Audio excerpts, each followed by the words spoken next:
తాకట్లో ఉన్న బంగారాన్ని విడిపించి ఆ రోజున మార్కెట్ ధర కట్టి మిగిలిన డబ్బును మీకు అందిస్తుంది కొమ్మూరి గోల్డ్. సో అక్కడ వీళ్ళిద్దరూ ఆల్రెడీ పండిపోయారు కాబట్టి ఆ కామెడీ వర్కౌట్ అయింది. బాగా పండిపోయారు. డైలాగు అటువంటి డైలాగ్ ఉంది. ఆ టైమింగ్‌లో నాకు బాగా నాలెడ్జ్ ఉంది. హ్మ్. ఆ టైమింగ్‌లో నాకు బాగా నాలెడ్జ్ ఉంది కాబట్టి అంత పండటానికి ఒకసారి చదివి వినిపించరా అనేవాడాయన. ఆ టైమింగ్‌లోనే వినిపించేవాడిని నేను. హ్మ్. అలాగే కోవై సరళ గారికి తమిళ్ రాదు కదా! తెలుగు రాదు కదా! హ్మ్. ఆవిడ తమిళ్‌లో రాసుకునేది. హ్మ్. నేను టైమింగ్‌లోనే డైలాగ్ చెప్పేవాడిని. డైరెక్ట్ టైమింగ్‌లో చెప్తే ఆర్టిస్ట్ టైమింగ్ తెలుసున్న ఆర్టిస్ట్ అయితే ఇంకేముందండి ఆటోమేటిక్‌గా కరెక్ట్ సార్. పండుద్ది కదా! క్షేమంగా వెళ్ళి లాభంగా రండి సినిమా గురించి అందులో ఒక క్యారెక్టర్ గురించి నాది సీరియస్ క్వశ్చనే. అంటే మీరు మీ ఎక్స్‌పీరియన్స్ మొత్తం చెప్పాలా ఆ క్యారెక్టర్ గురించి. ఈళ్ళ ముగ్గురు జాబ్స్ పోయిన తర్వాత బెంగుళూరులో నాకు ఒక రిచ్ ఫ్రెండ్ ఉన్నారని చెప్పి ఒక ఫ్రెండ్ దగ్గరికి పోతాడు. ఆ ఫ్రెండ్ ఎవరంటే రవితేజ గారు. చాలా చిన్న క్యారెక్టర్. అంటే అప్పటికి ఇంకా ఆయన హీరోగా ఎస్టాబ్లిష్ అవ్వలేదు. అంత చిన్న క్యారెక్టర్ చేసిన రవితేజ గారు తర్వాత కాలంలో ఇప్పుడు మాస్ మహారాజా అయిపోయారు. సో ఆ టైంలో ఎలా ఉండేవారు ఆయన? అసలా జోయల్‌గా ఇప్పుడు ఎలా ఉంటున్నాడు స్క్రీన్ మీద ఆయన రియల్ లైఫ్ కూడా అదేనండి. సార్. అసలా ఈగోగా ఉండటం గానీ, హ్మ్. లేపోతే మాట్లాడకుండా స్టైలిష్‌గా ఉండటం అదేమి లేదండి అది. ఇప్పుడు కూడా. ఇప్పుడు అప్పుడు ఎలా ఉన్నాడో ఆయన ఇప్పుడు అలా ఉన్నాడు. సార్. హ్మ్. అంటే చాలా జోయల్‌గా ఉంటాడు సార్ మనిషి. సెట్‌లోకి వస్తానే అలా భుజం మీద చేయేసి అలా ఉంటాడు. ఇప్పటికి అప్పుడు ఎలా ఉన్నాడు, ఇప్పుడు ఎలా ఉన్నాడు. ప్లస్సు ఆ క్యారెక్టర్ ఆయనకి చాలా ప్లస్ అయింది. సార్. ఎందుకు ప్లస్ అయిందంటే సార్, సమాజంలో 70% ఆళ్ళే ఉన్నారు. హ్మ్. హ్మ్. అవతల వాళ్ళని మోసం చేసి ఓహ్, తను చేయలేను అని చెప్పలేడు. చెప్పకుండా వీడు బిల్డప్ ఇచ్చుకొని సార్. చేయలేకపోవటం. హ్మ్. ఒకవేళ చేసినా ఏదో ఎదవ పని చేయించటం. హ్మ్. దాంట్లో ఇరుక్కోవడం అనేది ప్రెజెంట్ చాలా ఎక్కువ జరుగుతున్నాయండి. సార్. అవును. అంటే 25 సంవత్సరాల క్రితం అటువంటి ఇప్పుడు ప్రతిరోజు జీవితంలో చూస్తున్న క్యారెక్టరు అప్పుడే మనం రావటం వల్ల ఆ క్యారెక్టర్‌కి అంత చాలా ఇంపార్టెంట్ క్యారెక్టర్ అండి మీరన్నట్టుగా. దాంట్లో ఫన్నే కాదు. దాంట్లో చాలా మెసేజ్ గూడా ఉంది. జాగ్రత్త నిజాయితీ పడ ఉంది. అవును. అవును. దాంట్లో ఫ్రెండ్స్ కోసం వాడు ఏం చేశాడు. వాడి జీవితం బ్యాడే. కానీ బ్యాడ్ అని చెప్పుకోడు కదా! క్యారెక్టర్ బ్యాడ్ అని చెప్పుకోడు కదా! అవును. అయినప్పటికీ ఫ్రెండ్స్‌ని ఏదో చేయాలనే మంచితనం ఉంది. హ్మ్. ఫ్రెండ్స్ చెప్తే మళ్ళీ వాళ్ళు చేయరేమో, చేయకపోతే వాళ్ళ ఫ్యామిలీలు బాగోవేమో మంచితనం ఉంది. ఇలాగా దాంట్లో కూడా ఓ ఓ ఇంపార్టెంట్ క్యారెక్టర్ కాబట్టి ఆ క్యారెక్టర్‌ని బాగా రిసీవ్ చేసుకున్నారు. అంటే ఎందుకు అంత పర్టిక్యులర్‌గా అడిగానంటే, నిన్న ఈ ఇంటర్వ్యూ కోసం మళ్ళీ నేనొకసారి సినిమా చూస్తున్నాను. చూసుకుంటారు. ఆ! అర్థమవుతుంది. నా కొడుకు చూస్తా నా కొడుకు గుర్తుపట్టాడు. ఈయన అంత పెద్ద హీరో గదా! అంటే వాడికి ఆ ఎనక జర్నీ అంతా అది తెలీదు. తెలీదు చిన్న గదా! వయసు. హ్మ్. ఈయన అంత పెద్ద హీరో గదా! ఈయన్నేంది పోలీసులు కొడుతున్నారు, కాలుతో కొడుతున్నారు రవితేజ గారిని. చాలా పెద్ద హీరో గదా! అని చెప్పి అడుగుతున్నాడు వాడు. ఆ! అడిగినప్పుడు నాకు నిజంగా అనిపిచ్చింది. ఎక్కడ చిన్న చిన్న క్యారెక్టర్లు, ఎక్కడ మాస్ సినిమాలు, ఎక్కడ మాస్ మహారాజా. అవునండి. కానీ ఇది very good. Very good person అండి. ఆయన మాత్రం చాలా ఇప్పటికి చాలా గౌరవంగా ఉంటాడు. జోయల్‌గా ఉంటాడండి. సెట్‌లో చాలా జోయల్‌గా ఉంటాడాయన. సార్. అండ్ కోవై సరళ గారిది అండ్ బ్రహ్మానందం గారిది ఫైట్ మొత్తం ఒకే సింగిల్ షాట్‌లో ఉంటది మొత్తం. అవునండి. బయటంతా సింగిల్ షాట్ ఉంటది. లోపల సింగిల్ షాట్ మళ్ళీ బయటకొచ్చిన తర్వాత సింగిల్ షాట్ ఉంటది. అవును. ఆహ్, అసలు ఇప్పటికి కూడా అసలు అది భయంకరమైన కామెడీ కింద పడి దొర్లి నవ్వుతామనమాట.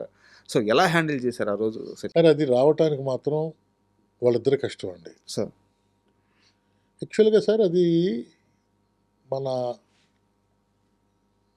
బ్రీతింగు, హ్మ్. టైమింగు ఓసారి చేస్తే అలిచిపోయి, రెండోసారి చేయలేం అనుకునే ఇప్పుడు హీరో అనుకోండి సార్, బాలేదు అంటే రెండోసారి, మూడోసారి, నాలుగోసారి, 10 సార్లు లేదు వన్ మోర్ చేద్దాం సార్ అంటారు. హ్మ్.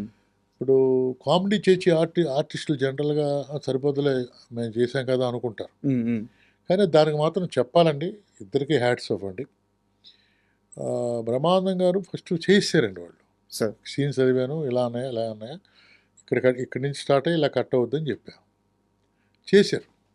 చేసిన తర్వాత నాకైతే అది నచ్చలేదు సార్. నా సార్. మొఖం చూసి "ఏంటి అలా ఉన్నావేంట్రా" అని అడిగాడు. హ్మ్. నాకు అంతగా లేదు. ఒకటి చేస్తే బెటర్‌గా ఉంటది. హ్మ్. చెప్పు దాంతో ఓ మాట చెప్పు అన్నా. అంటే హ్మ్. ఆవిడతో ఓ మాట చెప్పు అన్నా. హ్మ్.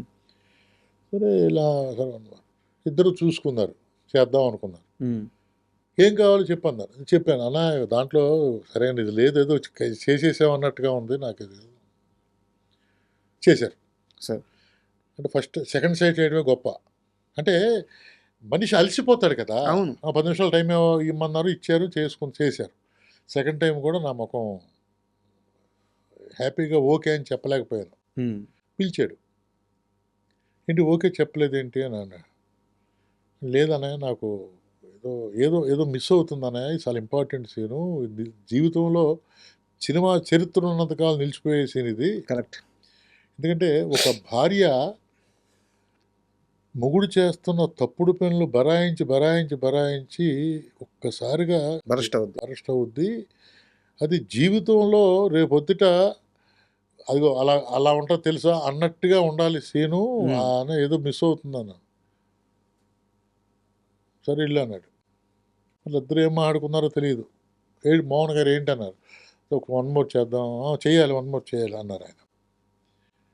అంటే ఇలా రా అంటే వెళ్ళా. ఒకసారి చేసి చూపించరా. అంటే మీ మైండ్‌లో ఏముందో? హ్మ్. హ్మ్. పనిప్రసాద్ అని చెప్పి ఆయన లేడు ఇప్పుడు కాలం చేశాడు. నాకు బెస్ట్ ఫ్రెండ్ అండి. స్టేజ్ మీద మేమిద్దరం కో ఆర్టిస్టులు. సార్. అతను మనిషిని చూడటాకే నడక అది కామెడీ టింజ్‌లో ఉంటాడు అతను. మేమిద్దరం కలిపి నేను బ్రహ్మానందం, తను కోవేశ్వర్ల. హ్మ్. చేసి చూపించాం. ఓకే.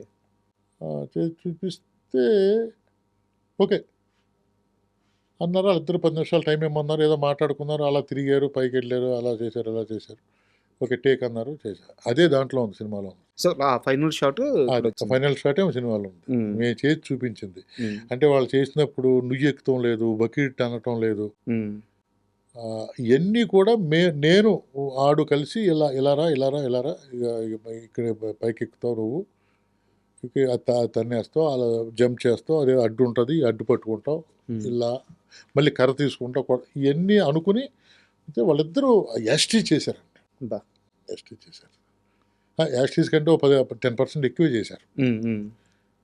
అది అప్పుడు ఓకే అయింది సార్. అది సార్, ఈ మొత్తం సీన్‌ని ఒక పెద్దాయన పక్క నుంచి గమనిస్తా అది కరెక్ట్‌గా అదే టైంలో రామానాయుడు గారు లోపలికి వచ్చి అంటే జనరల్‌గా ఇటువంటి సీన్‌కి అయితే అరుపులు ఉంటాయి. అరుపులు ఉంటాయి. కామ్‌గా ఉండదు కదా! అరుపులు ఉంటాయి. జనాలు నవ్వుతారు, క్లాప్స్ కొడతారు. ఈ హడావిడంతా చూస్తే ఎవరో ఇద్దరు కొట్టుకుంటున్నారు సెట్‌లో అన్న ఫీలింగ్ వచ్చింది ఆయనకి. వెళ్తూ కారు అంటే లోపల గ్లాసెస్ ఉన్నా గొడవ వినపడుతుంది. అంటే ఎంత గట్టిగా జరుగుతుందో గొడవ చూడండి. ఆపి అది గొడవ చూడడానికి దిగిపోయాడు ఆయన. దిగి చూస్తే ఏంటి అని ముందుకొస్తే సార్ రిహార్సల్ చేసి చూపిస్తున్నాడు రాజేంద్ర రెడ్డి గారు. ఆయన స్టూడియోలోనే సెట్ చేశారు. అయ్యే వరకు ఉండి ఆయన వచ్చి నన్ను ఆశీర్వదించి వెళ్ళాడు. నెక్స్ట్ నా సినిమా చేద్దిగానే సినిమా సురేష్లో సినిమా చేద్దిగానే అని అన్నారన్నమాట. అది ఒక మెమరీ అండి. సురేష్ ప్రొడక్షన్స్‌లో వర్క్ చేసిన చాలామంది డైరెక్టర్స్‌ని నేను ఈ మధ్య ఇంటర్వ్యూ చేశాను. వాళ్ళందరూ రామానాయుడు గారి గురించి చెప్తున్న మాట ఏంటంటే, పని చేసేటప్పుడు ఆయనకి ఇంత ఒక చిన్న స్పార్క్ వీడు కష్టపడుతున్నాడు అని ఆయనకి తెలిస్తే వచ్చి పర్సనల్‌గా భుజం మీద చేసి మాట్లాడి వెళ్తారు. లైఫ్ ఇస్తాడు సార్ ఆయన. లైఫ్ ఇచ్చి ఆయన భుజం మీద చేసి మాట్లాడాడు అంటే వాళ్ళ లైఫ్ మారిపోయిందని అర్థం. అవునండి. ఆయన కూడా నన్ను నెక్స్ట్ సినిమా చేద్దాం అన్నారు. 2 సబ్జెక్టులో కూర్చోబెట్టారు. అనుకోకుండా అది అలాగా ప్రొలాంగ్ అయింది, చేయలేకపోయాను. క్షేమంగా వెళ్ళి లాభంగా రండి సినిమా షూటింగ్ నడుస్తుంది. ఒకరోజు ఆల్మోస్ట్ అర్ధరాత్రి అనొచ్చు, 10-11 దాటిపోయింది. మీ సెట్కి ఒక పెద్ద స్టార్ శ్రీకాంత్ గారి కోసం కారు వేసుకొని వచ్చారు. ఎవరో గుర్తున్నారా మీకు? చిరంజీవి గారండి. శ్రీకాంత్ గారి కోసం కాదు సార్. అంటే శ్రీకాంత్ ఆయన బాగా అన్నయ్య అంటారు ఫ్రెండ్స్. మోహన్ గారి బర్త్డే. ఓకే. ఆ రోజు మేము సెట్లో ఉన్నామండి. ఆయన వస్తున్నారని తెలియదు మాకు. కరెక్ట్. ఆయన ఎంక్వైరీ చేసినట్టున్నారు. ఇలా మోహన్ గారి బర్త్డే కదా, ఎక్కడ ఉన్నారు అడిగినట్టున్నారు. సెట్లో ఉన్నారని చెప్పి తెలిసింది. సెట్కి వచ్చారు ఆయన. ఓకే. సెట్కి వచ్చి మేమందరూ వండర్ అయ్యామండి. సెట్కి రావటం, వండర్ అవటం, కేక్ కట్ చేయటం. ఆ ఫొటోస్ కూడా ఉన్నాయి మీకు. మొన్న నేను ఫేస్బుక్లో పెట్టా. ఆయన మేము సెట్లో ఉండగా ఆయన వచ్చి మోహన్ గారి కేక్ కట్ చేయటం, నోట్లో మోహన్ గారికి ఆయన కేక్ పెట్టడం, అన్ని కొత్త ఫొటోస్ ఉన్నాయి దగ్గర. చిరంజీవి గారు అంటే ఎందుకు అంత అటాచ్మెంట్? అటాచ్మెంట్ అంటే సార్, చిరంజీవి గారికి అటాచ్మెంట్ ఏముంది సార్. ఆయన హిట్లర్ అనే సినిమా ప్రొడ్యూసరు, పెద్ద ఆయన, గౌరవం ఇవ్వాలి. ఆయన బర్త్డే మద్రాసులో ఉంటే మనం వెళ్ళొచ్చు, వెళ్ళలేకపోవచ్చు. ఇక్కడ హైదరాబాద్లోనే ఉన్నారు. ఏముంది వెళ్ళి 10 నిమిషాలు కనిపించొద్దాం అనే ఆయనలో ఉన్నటువంటి మంచితనం. బయట చాలా మంది చిరంజీవి గారు సినిమా చేసిన తర్వాత డైరెక్టర్స్ని పట్టించుకోరు, అది ఇది అని చెప్పి ఒక నెగిటివ్ టాక్ స్ప్రెడ్ చేస్తూ ఎంత ఉంటారు. బ్యాడ్ అండి, ఎందుకు పట్టించుకోరండి హీరోస్? మీరు హీరో, నేను సినిమా చేశాను ఉమ్, అంటే, సినిమా చేసినప్పుడు ఉన్న రాపోర్ట్ సినిమా లేనప్పుడు ఉండదు కదండి. మీ సరే. పనిలో మీరు ఉంటారు, నా పనిలో నేను ఉంటాను. సార్ మళ్ళీ కనిపిస్తే మాట్లాడతారుగా. అంతే అంటే కదా ప్రతిరోజు పిలిచి భుజం మీద చేసి కాఫీ ఇవ్వాలా ఏంటి హీరో? వాళ్ళు నెగిటివ్గా అలాగే చెప్పుకుంటూ ఉంటారు సార్. సార్.